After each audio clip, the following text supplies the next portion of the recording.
Good morning and welcome to Unity of Ventura's online Sunday morning celebration service. I'm Reverend Heidi Alfrey. I'm really honored to be the spiritual leader of this amazing community. So thank you for doing whatever you needed to do to be here. I invite you to get comfortable, have something to drink, if you want to have something to eat. You don't need to put on any fancy clothes. We're just really glad you're here. And I'd invite you to give yourself an hour to be present and to be part of this service. You are really a big part of it. So it's participatory, and we appreciate you all connecting your hearts and your minds. So as we start our time together, we want to affirm who we are. The idea is you might have a lot of ideas of what you do in your life, your job, your role as maybe a mother or a daughter or a wife or a husband, but really you're the light of the world. So I invite you to put your hand on your heart and let us say together, consider something that you love about yourself, the light that you shine in the world, and we'll say together, I am the light of the world. Let's say it together. I am the light of the world. And then I'd like you to look at someone you're with or your pet. You can consider someone that you love, somebody maybe if you want to stretch, someone that you don't feel so great about right now. And then we're going to say, you are the light of the world. Let's say that to our brothers and sisters. You are the light of the world. And now we consider this amazing planet. Every day I'm amazed at the beauty of the mountains around us, the animals, the wonderful birds that are down here more this time of year, that we are so blessed to have such a rich environment called planet Earth. So for all of the life force that is on this planet, let us say together, we are the light of the world. Let's say it. We are the light of the world. Let in that big space. All right, we're going to now say together the foundation of Unity of Ventura, and that is our mission statement and our statement of truth. So it comes up here, we can say this together. We provide a loving and accepting environment that inspires personal and spiritual growth through the practice of unity principles in our daily lives. And our statement of truth, there is only one presence and one power active in my life and in the universe, God the good. We grow in this mission statement to become more loving and more accepting. And it is a wonderful part of how we are part of a community to watch ourselves grow. And so we are now going to sing together a wonderful ritual of Unity of Ventura, and it is the Unity Song. I'd invite you to mute your Zoom box, and you can let that lovely voice of yours just be heard in your own home. So here's the Unity Song video. Every prayer is answered, every prayer is heard, every thought and feeling, every spoken word, what your soul has longed for, what your heart can feel, is already here, is already real. There is no one out there, there is no one else. You hold all the answers deep inside yourself. There's a voice that whispers, there's no you, no me. There's just one, there's just unity. God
Sherry Lieberg, our wonderful Unity member, is going to read the daily word for us today.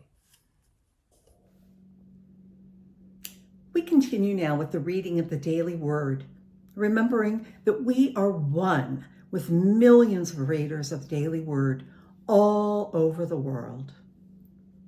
Today's daily word comes to us from almost exactly 95 years ago, from March 31st, 1928. The words for the day are strength and courage. The affirmation is, I am filled with the strength and courage of God. This daily word was inspired by Joshua chapter 1, verse 6, which says, be strong and of good courage. I no longer perceive myself to be weak or fearful. I do not think myself to be timid in the presence of others. I deny that I, as a child of God, lack strength or courage. I am courageous because at the very center of my being is the presence and the fullness of God, infinite courage. From this center, I can access courage greater than any circumstance or condition or external thing. I am truly courageous because every fiber of my being is filled and thrilled with courage. I am courageous because not a single thought of fear or weakness can abide in my mind. My mind is absolutely filled with such thoughts of courage that I cannot be anything other than the bold, courageous child of God that I was created to be. My courageous thoughts impress themselves upon my world and upon everything that I do. My courage outpictures upon my body, and my body is then free from beliefs in weakness and fear. My muscles, my nerves, my cells, my glands, all parts of my being are nourished by the Spirit, and every part of my body reflects courage. I go forth this day carrying with me an atmosphere and an aura of mighty strength and courage. The words for the day are strength and courage. The affirmation is, I am filled with the strength and the courage of God. Let's repeat this affirmation together. I am filled with the strength and the courage of God. So it is, and so we let it be. Amen. Thank you, Sherry. So appreciate your time and your consciousness. We are celebrating, honoring Black History Month in the month of February, and a very important song that can often be sung to honor the Black heroes of our country is Lift Every Voice and Sing. And so we're going to have that as our first song. And thank you, Julia and Smitty and Julia, for putting this beautiful video together. Lift every voice and sing. And when we allow freedom ring, when we let it ring from every village and every hamlet, from every state and every city, we will be able to speed up that day when all of God's children, black men and white men, Jews and Gentiles, Protestants and Catholics, will be able to join hands and sing in the words of the old Negro spiritual, free at last, free at last. Thank God Almighty, we are free at last. Lift every voice and sing till earth and heaven ring, ring with a hammer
sing the rising sun of our new day begun. Let us march on till victory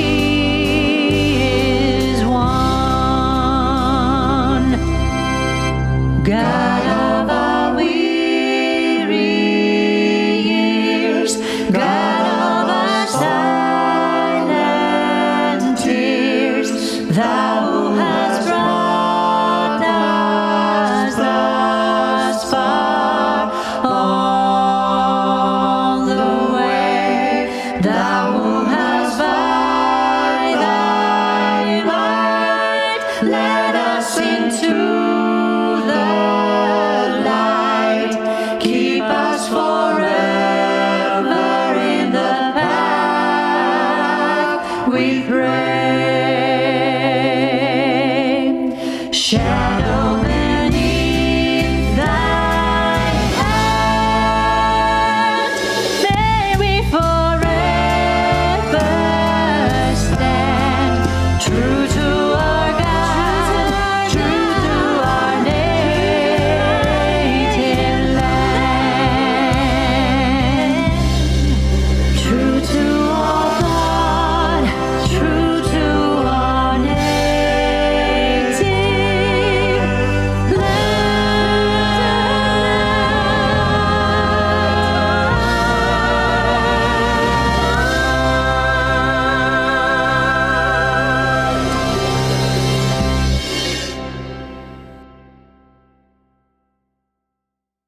So even though we face the difficulties of today and tomorrow, I still have a dream. It is a dream deeply rooted in the American dream. I have a dream that one day this nation will rise up and live out the true meaning of its creed. We hold these truths to be self-evident, that all men are created equal.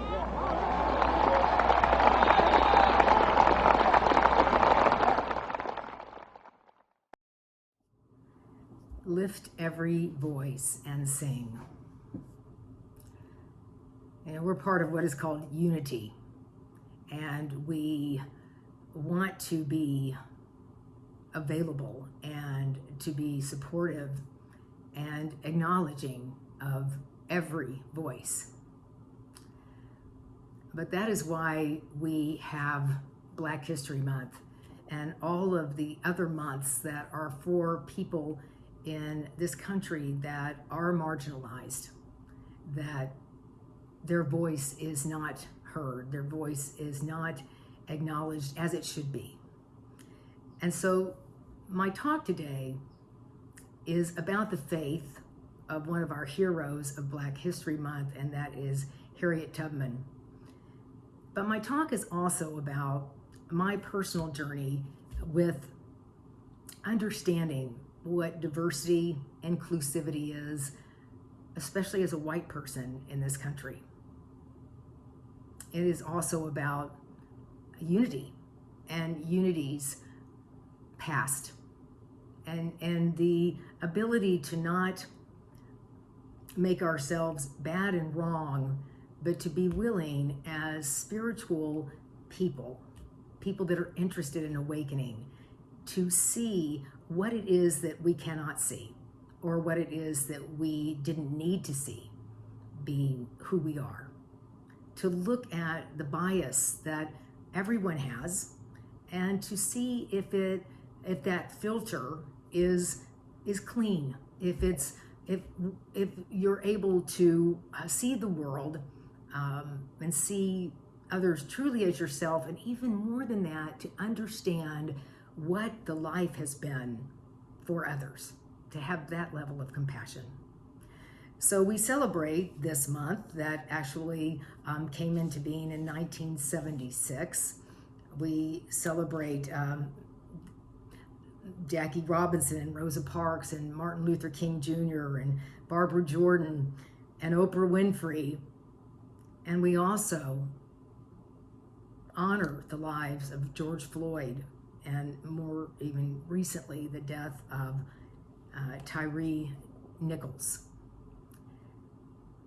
And we understand that Black History Month, especially as a white person, is a very important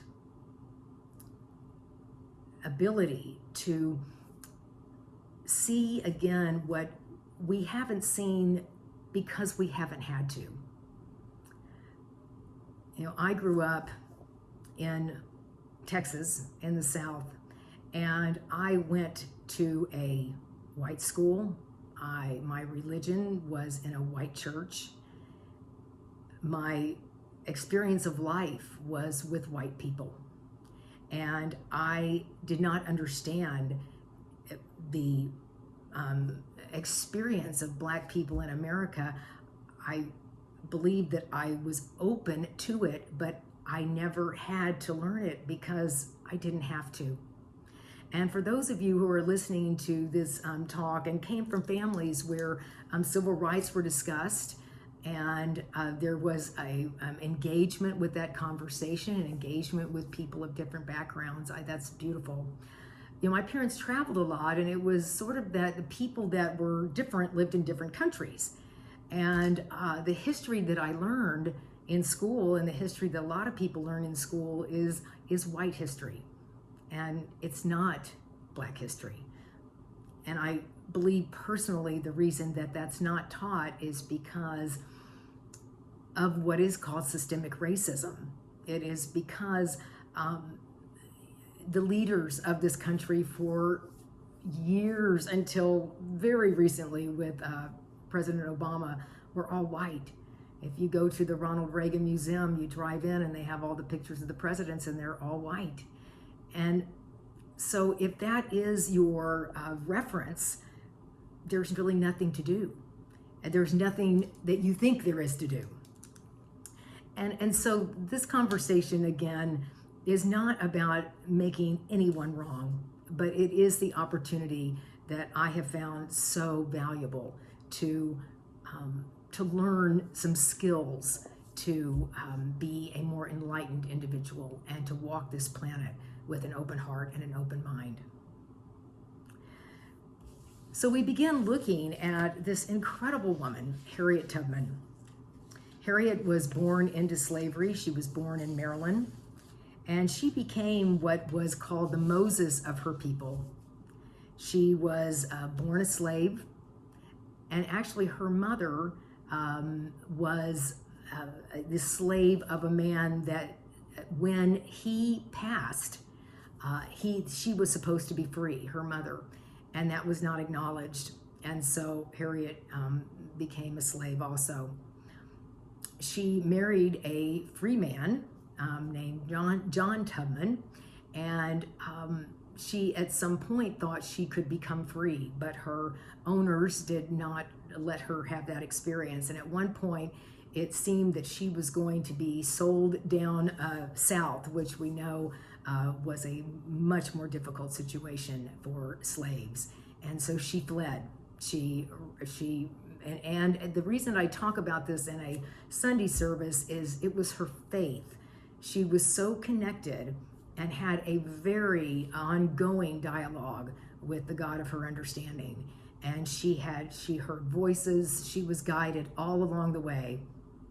And the ability to know, as she said often, you know, I'm either going to be free or I'm going to die. She said those are the only two choices I can accept. And it certainly, it was courage, but it was additionally her divinity speaking to her that it's not okay for people to own other people. And we all know that to be true. And to live and have that as your mission in life seems like a huge mission to have to experience. But Harriet did make it to Philadelphia, and she met a lot of people who were very aligned with the horrific experience of slavery. And so she became emboldened in her world of who she is, and then how she was led to go back and rescue and to free many of her family and friends. And it was an incredibly dangerous mission. And a gentleman that she met there in Philadelphia tried to talk her out of it. And she was so clear that this was her mission. She wasn't going to let anyone deter her. And I'd like to show you a clip from the movie Harriet. It stars, let me get their names here. I was looking at, it is of the gentleman Leslie Odom Jr., and the woman that plays Harriet so beautifully is Cynthia Erivo. So again, watch this, a clip of Harriet being very clear about her mission. Our work has gotten a lot more dangerous. Slave owners are getting frustrated with the amount of runaways. Federal judges, marshals, and slave catchers are working together. Even Congress is threatening to pass laws to appease the South. If you won't help me, I'll go myself. Harry, wait a second, wait a second, wait a second.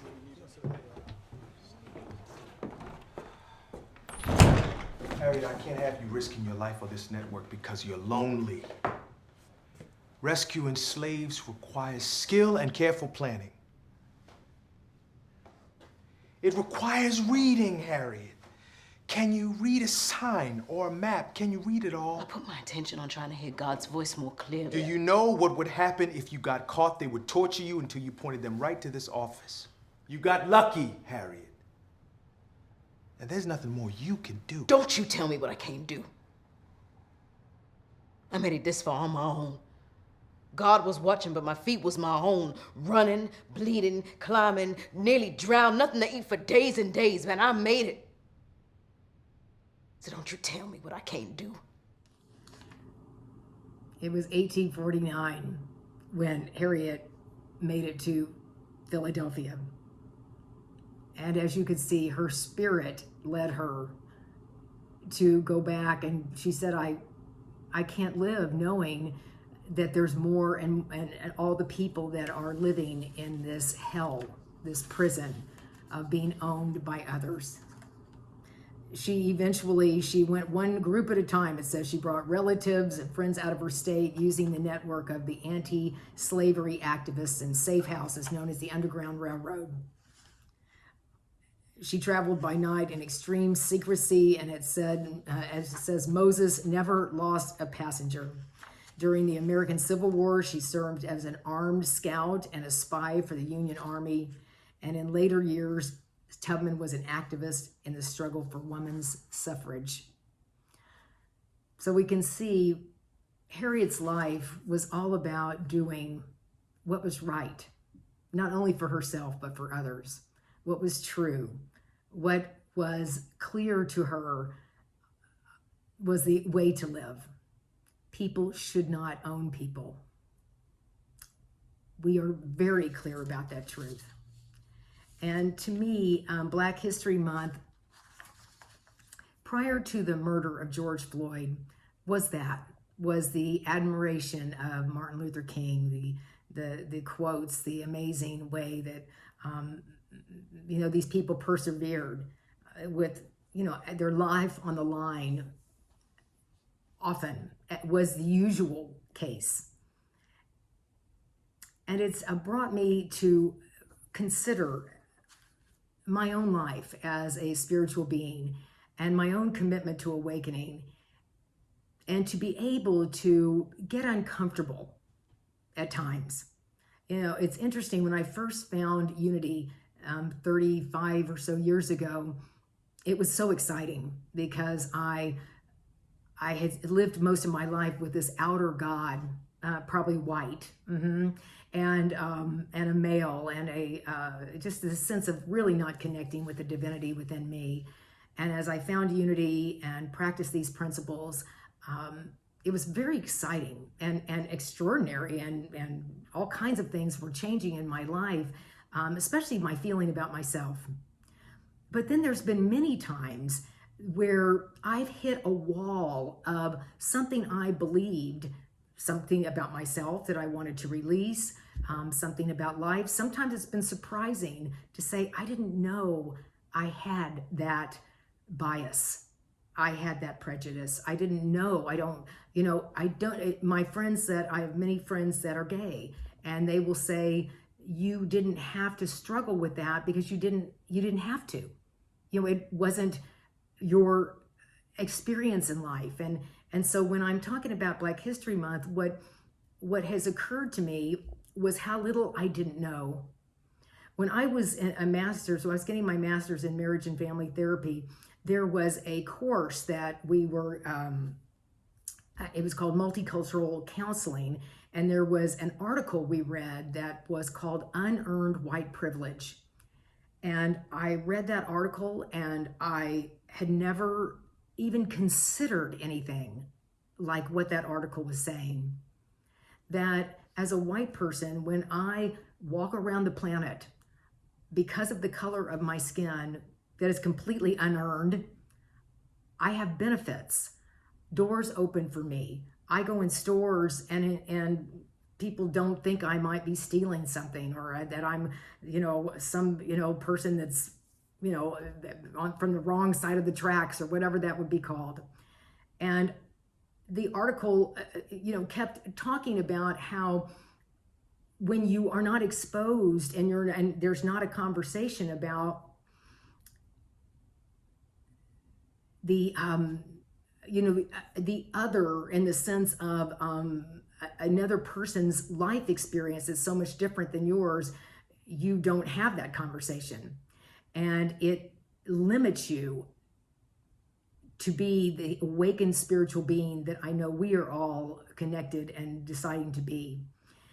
And when I got into a group in that course, there was a Black person. This was Miami, Florida. It was a Black man and two Hispanic ladies. And I felt an overwhelming sense of shame and guilt and confusion. And what I know today is it's important for me to reflect on what is happening for me. And what I knew very quickly was that my job was to listen. My job was to be there as a caring person that didn't need to sort of be an expert in this situation, because I'm not. I'm really not.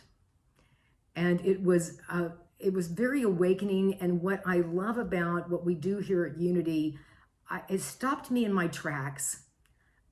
There wasn't really anything to figure out. It was to look back at this very isolated life I had lived, and to know that isolation limited me in my ability to walk in another person's moccasins.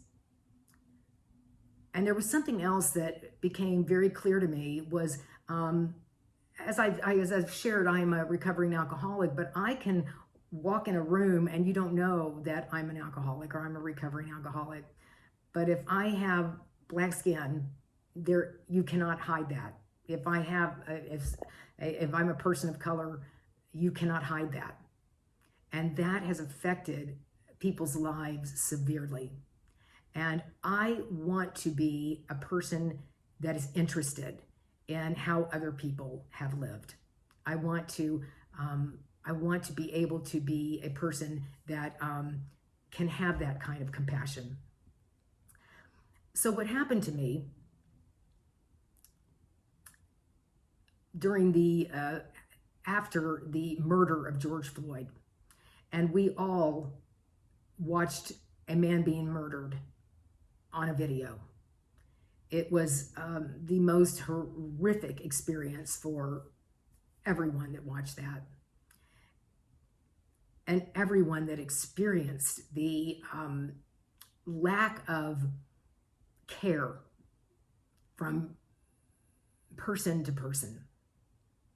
I was going to speak in Fort Lauderdale that morning for on the topic of diversity of all things. I was doing a core value. And I walked in, actually the night before, I called a friend of mine, a Black woman that's a friend of mine, I said, I didn't know what to say. I said, I'm just so horrified. And she said, Heidi, this is how it is. She said, I'm so angry right now. But she said, but this is how it is. This is how it's always been. And I'm glad that you're interested in how it's always been. And I said, I started crying. I didn't know, I just felt so lost, but interested. And so it's so important, I feel, as we're going through this month. And this is not just about a month, it's about a lifetime that we want to be engaged in this conversation. So I went to a church that morning, and our black soloist who's going to sing our last song was there. And I said, Antonio, how are you? And he said, well, I'm not great, but this is how it is. This is how it's always been for me in my life. And I went, I really want to know more about this. And I want to be an ally. I really want to be a white person that can have this conversation. And so he told me, he said, well, let me tell you a story. When I was 7 or 8, he said, I remember the first time I was walking down a street and there were parked cars, and I walked by a car where there was a white woman and her child, and she grabbed her child and she locked all of her doors. And he said, I didn't understand what was happening. And he said that was, the beginning of many, many, many experiences of people judging me for the color of my skin. And I felt, just heartbroken that this man that I know, and I would think I knew him well, I had never heard that story. And I said, would you be willing to do the core value today on diversity? And he said, sure. And I got up and said, in this moment, I'm embarrassed to be a white person. I feel so unaware of the story of the black people of this country. I of course, I have not walked in these shoes, and all I really want to do is keep my heart open and hear how you all have experienced this life, and not speak, but listen. So he told that story. And after the service, another friend of mine, a black man, called me, and he said, Heidi, thank you so much for what you said. And I said, well, of course. And he said, I want to tell you a story. When I was 17, I had a new car, it was a beautiful car, and I pulled into a Subway to get a sandwich.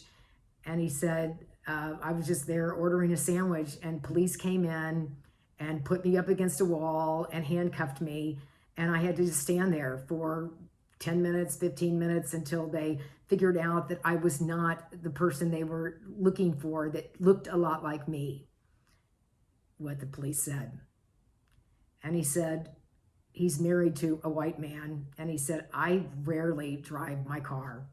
He said, I always see if Michael will drive. And I said, I didn't know that was your story. I didn't know. And I was so amazed at how I know these people that I think I know well, and they've had experiences in their life that I would have never had. And I don't think it behooves any of us to feel guilty, but we certainly want to be interested in engaging and listening to the stories of others, and asking what it is we can do. After the George Floyd murder was the first time that I ever did a protest march. And I went out with a lot of people, and we just stood on the side of the street with our arm up for as long as George Floyd was on the ground, 9 minutes. And it really changed something in me, a lot of humility. It changed my interest in sort of,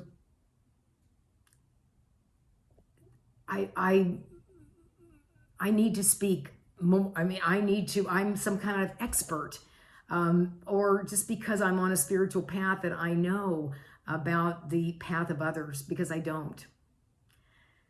And I wanted to also share about unity, our movement, because unity has had its past, and it is also changed. But Unity, when it first, Unity came about in the 1920s, and Unity Village was a place where the ministerial program was born and taught. And Unity did not allow Black ministerial students to come on the campus. They had to stay in Kansas City. And it was a big hardship for many people. And then there was a woman that came along, and her name in 1952 was Johnnie Coleman. And she began studying for the ministry.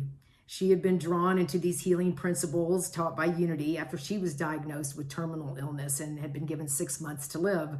Alive and now healthy, she was herself a healing miracle. And she wanted to dive deeply into the teachings to change others' lives as well. But like all Black students, she was told she could not live on campus.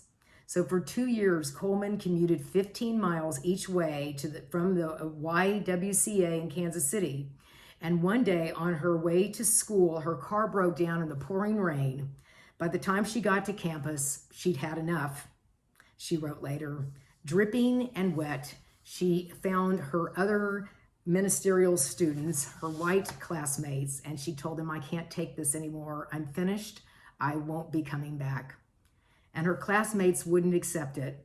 They signed a petition urging Unity to provide housing for Coleman, and the school relented.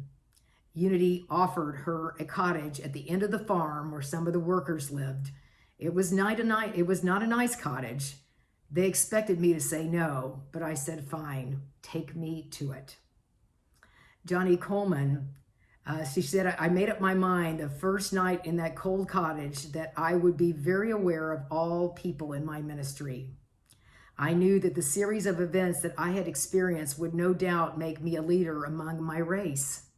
However, I made a commitment to teaching all people the soul-saving Jesus Christ principles that enabled me to change the course of my life, to endure indignities, and begin again."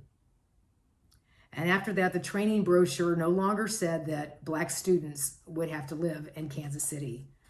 For many years, however, housing on campus remained segregated and of unequal quality.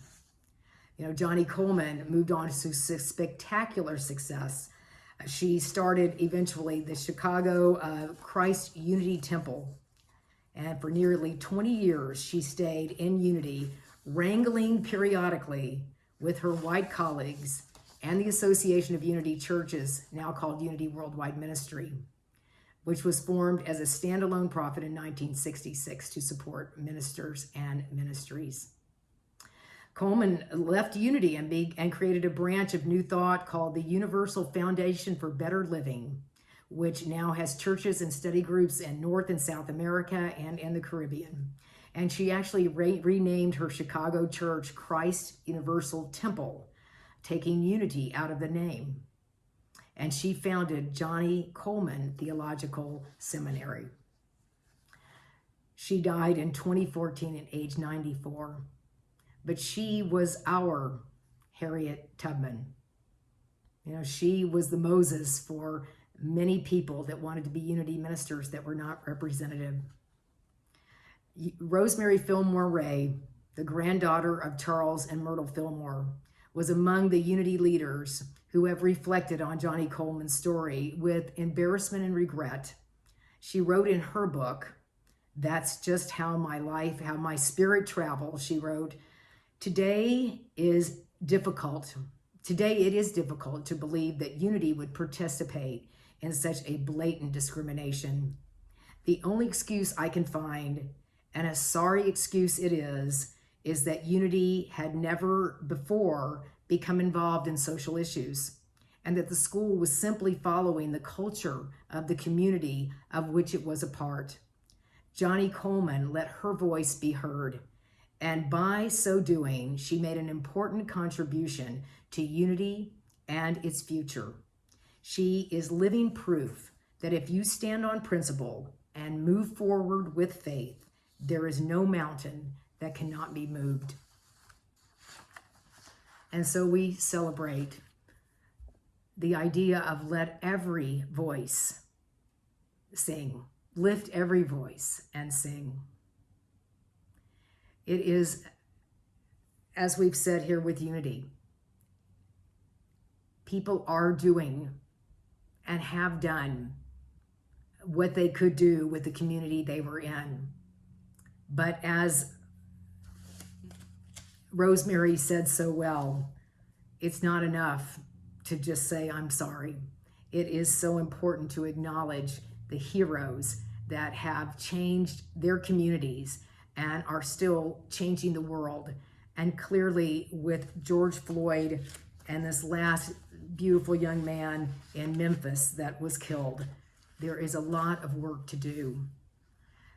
And my question to myself, and I hope any white person that is interested in growing in this area, after George Floyd, I was exposed to books like White Fragility, Why It's So Hard for White People to Talk About Racism. I also was exposed to the book How to Be an Anti-Racist, that it's not about being a non-racist, it's about being an anti-racist, because these principles and these teachings, slavery is a systemic challenge. So we want to be aware and non-participatory. There is a sign that perhaps was in this video, it was in one of the videos I've watched this week, that said, silence is violence. So to not be involved and to not do something that makes this system change is to be involved in, to be complicit. So I know we want to be part of how we can be a change in the world. Robin DiAngelo, who is the woman that wrote the book White Fragility, she is a tenured professor in multicultural education at Westlake State University. And she writes, one of her quotes from White Fragility is, the key to moving forward is what we do with our discomfort. We can use it as a door out, blame the messenger and disregard the message, or we can use it as a door in by asking, why does this unsettle me? What would it mean for me if this was true? As I had to look at my discomfort, I realized I had not exposed myself to literature about how I could change, how the people in my family, I can have conversations, which I have had with my sisters, and to look at the lack of education we had about the many, many different races in this country, especially as we're talking about right now, people that are Black. You know, this talk was something that I felt very uncomfortable giving at first, because I don't want to come off as some kind of know-it-all by any means. And I understand that everybody's had a different way of seeing this, a different life. But I do know that Black Americans have a very difficult time achieving the things that they want to achieve, because all the leaders of this country, and if you look at the top levels, are all people that are white. So I want to be about understanding folks and understanding that I can be uncomfortable and I can grow through that.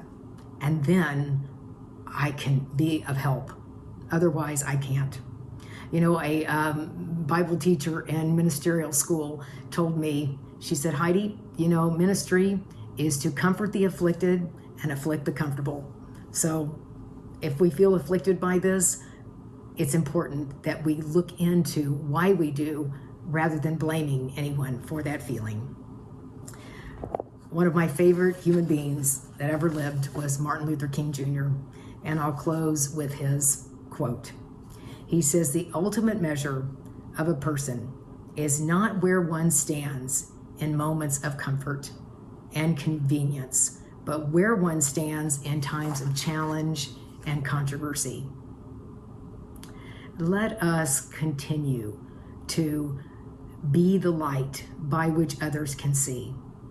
And that light will come not only in our times of joy and clarity, but in our times of uncomfortability and confusion.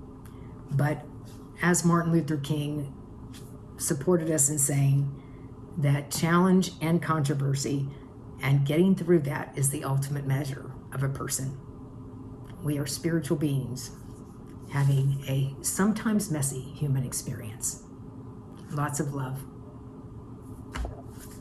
Namaste. Greetings, friends. I'm in the middle of a day-long meditation offered by Spirit Rock about the spirit of Harriet Tubman, the Bodhisattvas, the ancestors. And I have been exposed to the idea about Harriet and Dr. King and all being our long ancestors. And one of the other ancestors we have here in our New Thought movement is Ricky Byers Beckwith. And I'd like for the meditation to be her song, O Yahea, which means praise the Spirit. So I invite you to take anything out of your lap, put your feet on the floor, and hear this ancestral chant of your heart. Praise the Spirit. And then we'll come back and take a moment of silence. I am listening to the music of the Holy Spirit. You can hear that music too. Oh, what a song God is singing. I will listen all day long. I will listen all day long. Oh yeah. Oh yeah, hey yeah. Oh yeah, hey yeah. Oh yeah, hey yeah. Oh yeah, hey yeah. Oh yeah, hey yeah. Oh yeah, hey yeah. Hallelujah. Hallelujah. Oh yeah, hey yeah. Oh yeah, hey yeah. Oh yeah, hey yeah. Oh yeah, hey yeah. Oh yeah, hey yeah. Oh yeah, hey yeah. Hallelujah. Hallelujah. Praise the Spirit. Praise the Spirit. Hallelujah. Hallelujah.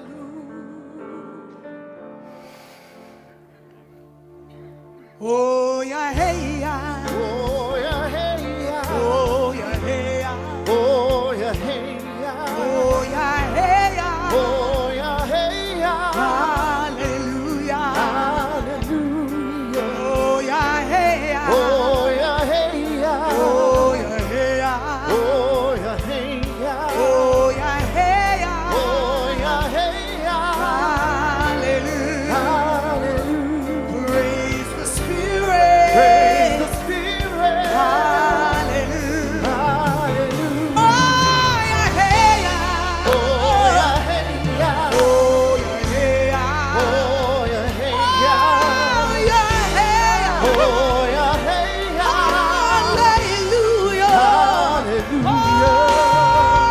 Oh yeah, hey yeah. Oh yeah, hey yeah. Oh yeah, hey yeah. Oh yeah, hey yeah. Oh yeah, hey yeah. Oh yeah, hey yeah. Hallelujah. Hallelujah. Praise the Spirit. Praise the Spirit. Hallelujah. Hallelujah. Praise the Spirit. Praise the Spirit. Hallelujah. Hallelujah. Oh Yahea, I praise the Spirit all day long. Let us sit in the silence, feeling the resonance of that truth.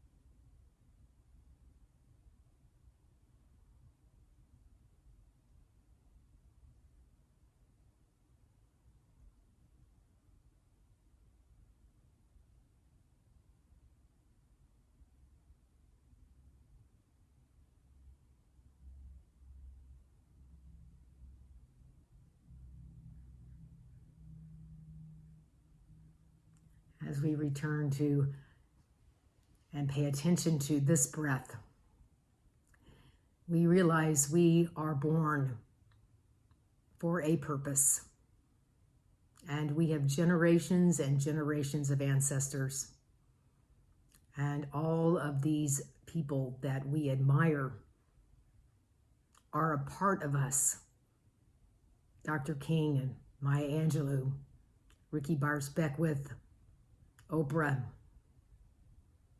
and the spirit of George Floyd. This ability to see that all of these people are in us.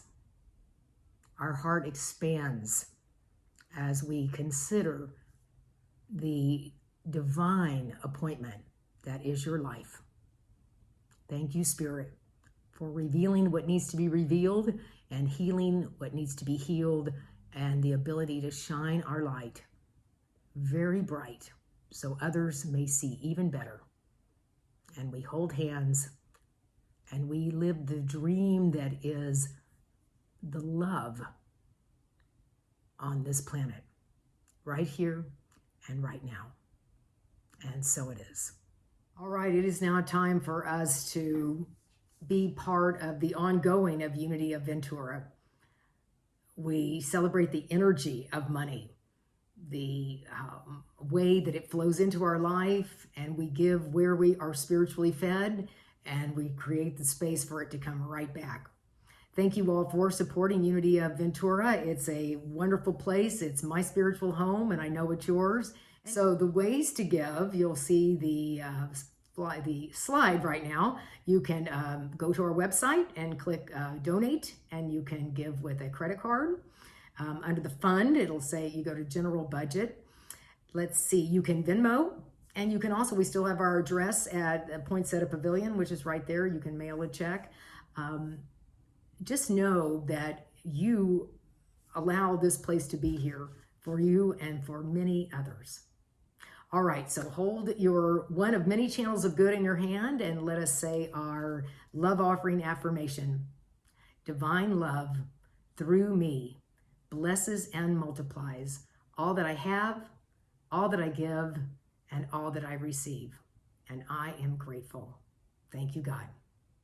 And I'm very excited and honored and thrilled, really, to introduce our next singer. His name is Antonio Edwards. He's a dear friend from Fort Lauderdale, from Center for Spiritual Living. And he is the gentleman that told me about walking down the sidewalk that day and the woman locking her doors. And he's has a beautiful heart, and he shares it so generously with others. So he is singing a song that he sang last weekend in Fort Lauderdale, and I have a video of it, and it is called A Change Is Gonna Come. Antonio Edwards.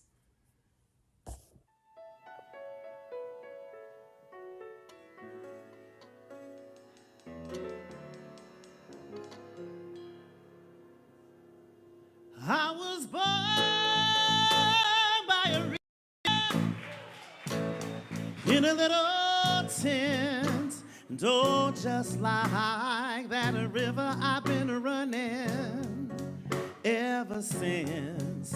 It's been a long, long time coming, but I know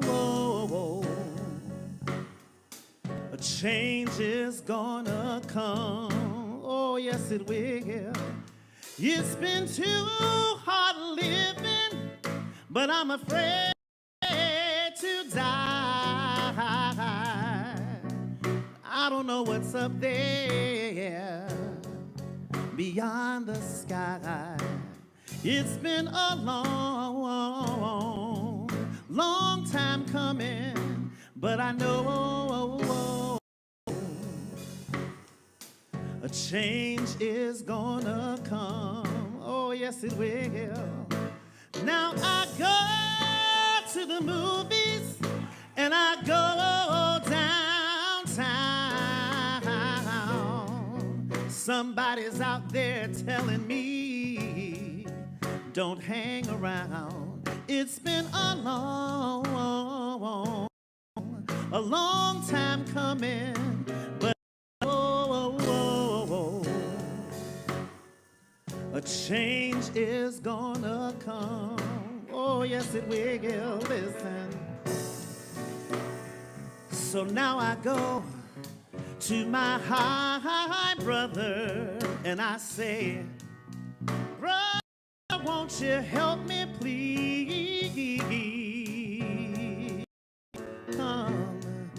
But somehow he ends up knocking me back down on my knees. Times when I thought I wouldn't last for long, now I think I'm able to carry on. It's been a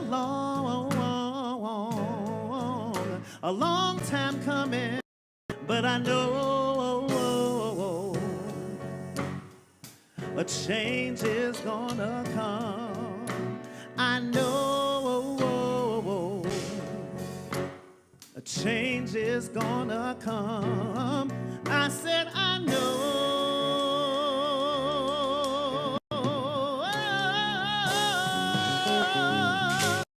a change is gonna come. Yes, it will. A change is gonna come. Said I know a change is gonna come. Right here, right now, a change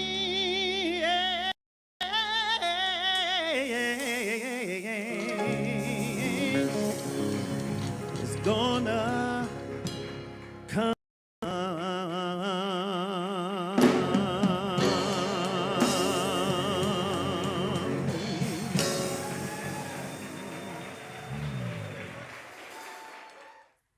Hello again. Thank you, Antonio. Oh, that man, I tell you, he can, just gives me chills every time hearing him sing. A change is going to come. A change is coming right here. We have had some change in our consciousness just by having this conversation together. All right, many things going on at Unity of Ventura. We are getting more and more clear about our spiritual home. We have a couple of things that we're going to hear from. A couple of people we'll be hearing from this week, so we'll know more about something coming up in March. And we are beginning our Lenten series on Wednesday, so join Jana Rector for meditation. There's actually a Unity book. We have it in our e-blast. It's a Lenten book, and it's called 40 Days of Letting Go. And there's always something to let go, right? So you can order this with Unity. We'll be using it sometimes in place of our daily word during the service. So there's that. We're going to start a new series next week called The Listening Path by Julia Cameron, who you all know very well. Almost everybody knows that she is the author of The Artist's Way, many books on finding that artist within. And as I just talked today, the listening path, the ability to listen to other people, hear people, not need to impose our opinion everywhere in the world. It's a beautiful, beautiful spiritual tool and skill. And so this will be going on up until Easter for 6 weeks. And I also have a class that I'll be teaching on Monday nights. So we'll start this on Sunday, February 26th and February 27th on Monday for 6 weeks. I'll have an online class. Our last class just finished, an extraordinary group of people. I hope you'll all come back. You know, these resources go to support Unity, and it's a wonderful way. It also supports me in my teaching, which I enjoy so much. So, so the listening path, you can sign up online, and it'd be wonderful to have you in the class. Do visit our website when you have a moment. There's the opportunity to pray. We have prayer ministers that will can be with you. Certainly, if you send a prayer online, we will hold you in that amazing consciousness. These lovely people have been trained and are bright, bright lights in the world. So thank you again for joining us. It's always such a lovely heart connection, and then some great skills to go out and live this life in the amazing way that you were born to live. All right, so continue to let your light shine and recognize that life will give you so many opportunities to continue to awaken. So let us sing together our peace song, and then we will say our prayer for protection. Namaste. Love you guys. Here we go.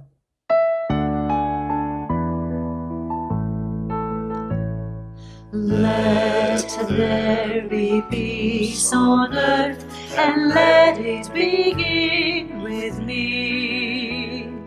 Let there be peace on earth, the peace that was meant to be, with God as our Creator, family all are we.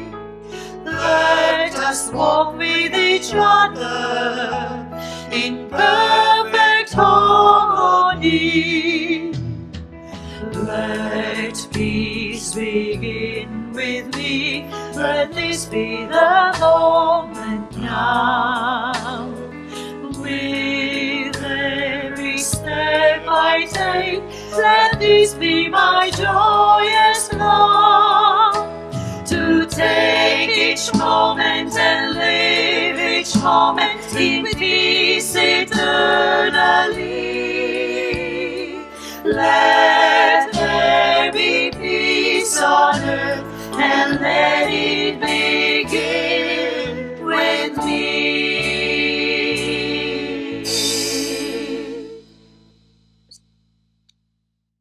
And our prayer for protection.